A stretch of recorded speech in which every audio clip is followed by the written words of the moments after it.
the weekend. So in this one, the Lakers, they started 10-0 on the road. They dropped 2 straight. I mean, the 76ers one, that was a great game. They really fought. And then they really dropped a bad one to the Pistons sans Anthony Davis.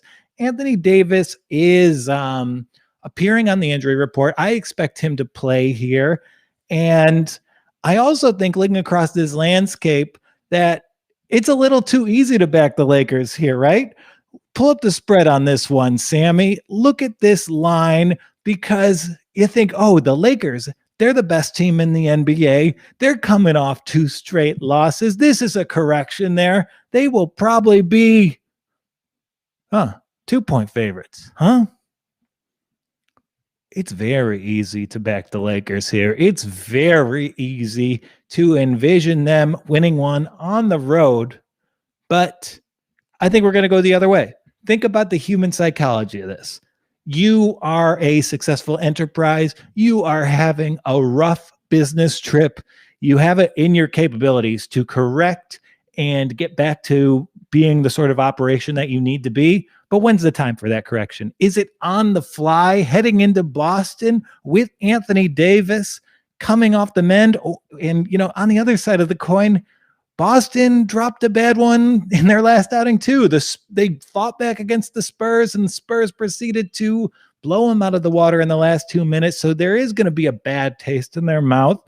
And I think there's going to be value whenever the Lakers play the Eastern contenders, just because a lot of the good teams in the East tend to have a bit more physicality among their premier players. So, I mean, Jaylen Brown and Jayson Tatum, they're the sort of wings that, the Lakers don't really have any great matchups to defend those guys one-on-one. They've got great defenders, but Anthony Davis is going to be occupied with the likes of Daniel Tice and Tristan Thompson, a bunch of big bodies who are just going to try and body him. So the playbook for the Celtics is to really just go at Davis and wear him out, because Anthony Davis has a matchup against everyone. But if you throw a series of stronger, brawnier players at him, that kind of makes up for the walking mismatch that he tends to be. And of course, I'm going to watch this game with the question in my mind, is Jaylen Brown a better player than Jayson Tatum? I'm going to watch how Jaylen Brown does in his matchups with LeBron James. I'm sure we're going to see plenty of them. But this is the sort of situation where Brad Stevens' Celtics teams show their best.